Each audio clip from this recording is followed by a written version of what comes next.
काली रात थी।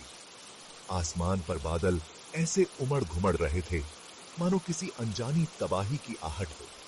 गरज इतनी भयानक थी कि लगता था पूरा आकाश फट जाएगा, और बरसात मानो थमने का नाम ही नहीं ले रही थी। हर बूंद धरती पर गिरकर मिट्टी में धंस रही थी, लेकिन उस रात की मिट्टी कुछ और ही मांग रही थी। गांव की पगडंडी कीचड़ और पानी से लबालब भर चुकी थी। हर झाड़ी, हर पेड़ और हर कोना इस तरह भीगा हुआ था कि मानो जीवित होकर सांसें ले रहा हो। यह कहानी है हरिराम की। बिलासपुर नाम के गांव में रहने वाला एक किसान, जिसने बरसों तक खेतों की देखभाल की, लेकिन जिसे जमीन ने कभी सुकून नहीं दिया। उस गांव में एक पगडंडी थी। गांव वाले कहते थे पगडंडी श्रापित है और बरसात के साथ वह श्राप जीवित हो जाता है।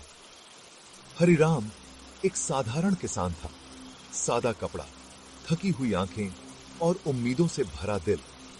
उसने अपनी पूरी उम्र खेतों में गुजारी थी, पर उसकी मेहनत कभी फल नहीं लाई।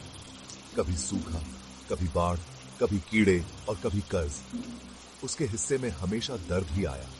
और अब जब सब कुछ हाथ से निकल रहा था, तो उसने ठान लिया था कि चाहे बारिश हो या तूफान, वह अपनी फसल को इस बार बचाकर रहेगा। वह आधी रात को लालटेन हाथ में लेकर पगडंडी पर चला। कीचड़ उसके पैरों से चिपक रहा था, लेकिन वह रुका नहीं। उसके होंठ बुदबुदाए। बस खेत तक पहुंच जाऊं, कल जुताई नहीं हुई तो सब बर्बाद हो जाएगा। भगवान मेरी मदद करना।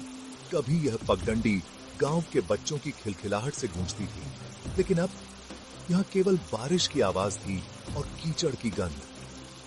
गांव वालों ने कई बार चेताया था, बरसात की रात इस रास्ते से मत जाना, लेकिन हरिराम के पास कोई और चारा नहीं था। वह आगे बढ़ा और तभी उसे अपने पीछे किसी के पैरों की आवाज सुनाई दी, मानो कोई उसके ही पीछे चल रहा हो। हरिराम रुक गया। उसका दिल तेजी से धड़कने लगा। उसने पीछे मुड़ा, लेकिन वहां कुछ नहीं था, सिर्फ बारिश की बूंदें, कीचड़ और ठंडी हवा। उसने गहरी सांस ली और बुदबुदाया, शायद ये मेरा वहम है, अब बस जल्दबाजी में काम करनी होगी। वह फिर चल पड़ा, लेकिन पैरों की आवाज फिर सुनाई दी, इस बार और भी स्पष्ट। बरसात में यह पगडंडी अपने आप नहीं गूंजती। कहते हैं यहां उन किसानों की परछाइयां लौटती थीं, जिन्हें खेत ने निगल लिया था।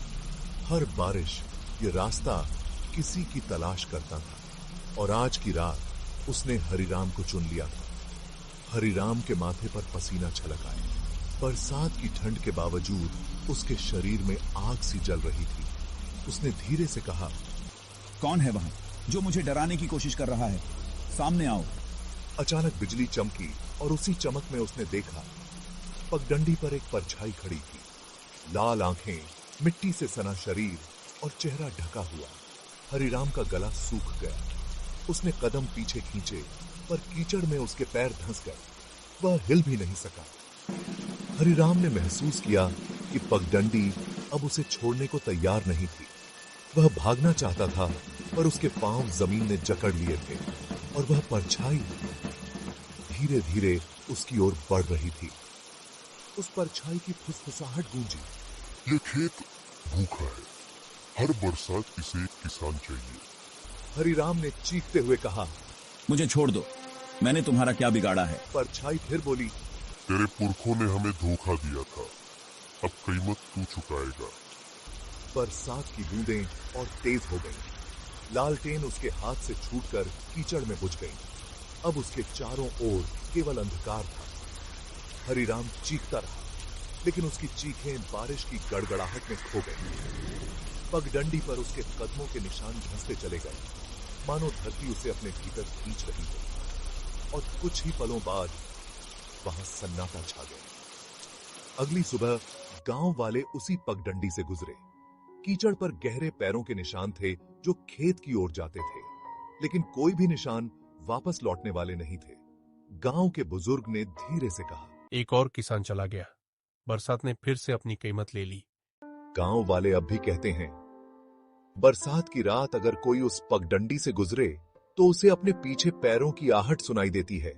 वह परछाई अब भी भूखी है, क्योंकि खेत कभी तृप्त नहीं होता।